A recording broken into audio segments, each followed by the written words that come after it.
তওবা করলে কি সব গুনাহ মাফ হয়? কখনো কি এমন হয়েছে রাতের গভীরে একা বসে তুমি তোমার অতীতের কথা ভেবেছো? হয়তো এমন কিছু গুনাহ আছে যেগুলো কাউকে বলতে পারো না। হয়তো এমন কিছু ভুল আছে যেগুলো মনে পড়লেই বুকটা ভারী হয়ে যায়। আর তখন তোমার মনে একটি প্রশ্ন জাগে, আল্লাহ কি আমাকে ক্ষমা করবেন? এত গুনাহ করার পরও কি আমার জন্য ক্ষমা আছে? তওবা করলে কি সত্যিই সব গুনাহ মাফ হয়? যদি আজ তোমার মনেও এই প্রশ্ন থাকে, তাহলে এই ভিডিওটি তোমার জন্য। মানুষ ভুল করে, এটাই মানুষের স্বভাব। আদম আলাইহিস সালাম ভুল করেছিলেন, আমরা সবাই ভুল করি। কেউ চোখের গুনাহ করে, কেউ জিহ্বার, কেউ হৃদয়ের, কেউ এমন গুনাহ করে যেটা সে নিজেও কাউকে বলতে পারে না। কিন্তু প্রশ্ন হলো, গুনাহ বড় নাকি আল্লাহর রহমত বড়? অনেক মানুষ শয়তানের একটি ধোঁকায় পড়ে। শয়তান তাকে বলে, তোমার আর ক্ষমা নেই, তুমি অনেক দূরে চলে গেছো, আল্লাহ তোমাকে আর ক্ষমা করবেন না। কিন্তু এটাই শয়তানের সবচেয়ে বড় মিথ্যা।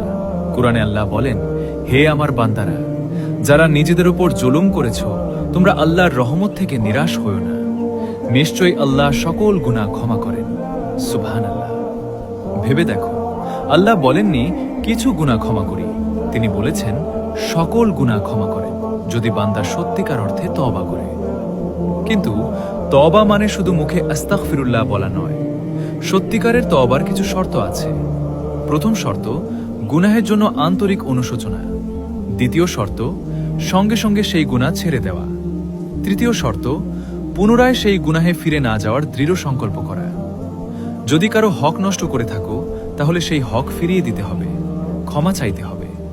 ভাবো, একজন মানুষ জীবনে 30 বছর গুনাহে কাটিয়েছে, নামাজ পড়েনি, হারাম কাজে জড়িয়েছে, আল্লাহকে ভুলে থেকেছে। একদিন তার হৃদয়ে পরিবর্তন আসে, সে কান্না করে সিজদায় পড়ে যায় আর বলে, হে আল্লাহ, আমি ফিরে এসেছি।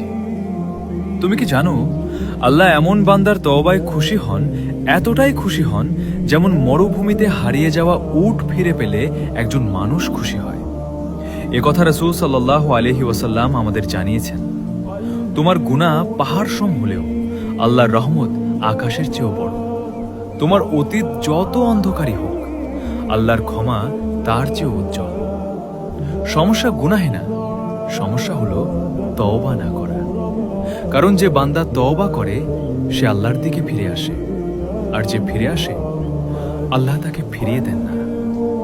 কিন্তু একটি বিষয় মনে রাখতে হবে, কেউ যদি ইচ্ছাকৃতভাবে ভাবে এখন গুনাহ করি, পরে তওবা করে নিব, তাহলে এটা খুব ভয়ঙ্কর চিন্তা। কারণ কেউ জানে না তার মৃত্যু কখন আসবে, কেউ জানে না সে তওবার সুযোগ পাবে কিনা।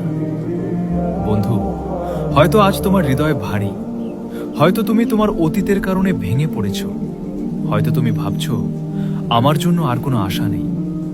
কিন্তু শোনো, যতক্ষণ তোমার শ্বাস চলছে, ততক্ষণ তোমার জন্য তওবার দরজা খোলা। আজ রাতেই একটি নির্জন জায়গায় বসো, 2 হাত তুলে বলো, হে আল্লাহ, আমি ভুল করেছি, আমি গুনাহ করেছি, আমি আপনার কাছে ফিরে এসেছি। আপনি ছাড়া আমার আর কেউ নেই। বিশ্বাস করো, এই পৃথিবীতে এমন কোনো গুনাহ নেই যা আল্লাহ ক্ষমা করতে অক্ষম। কিন্তু এমন অনেক মানুষ আছে যারা ক্ষমা চাইতে দেরি করে ফেলে। তাই দেরি করো না, আজই ফিরে আসো, আজই তওবা করো। হয়তো এই তওবাই তোমার জীবনের সবচেয়ে সুন্দর সিদ্ধান্ত হবে। তওবা করলে কি সব গুনাহ মাফ হয়?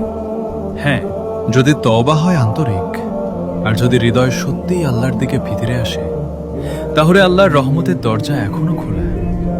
আল্লাহ আমাদের সবাইকে কবুলকৃত তওবার তৌফিক দান করুন, আমিন। তো বন্ধুরা, আজ এ পর্যন্তই। আশা করি ভিডিওটি আপনাদের ভালো লেগেছে এবং কিছুটা হলেও উপকারে এসেছে।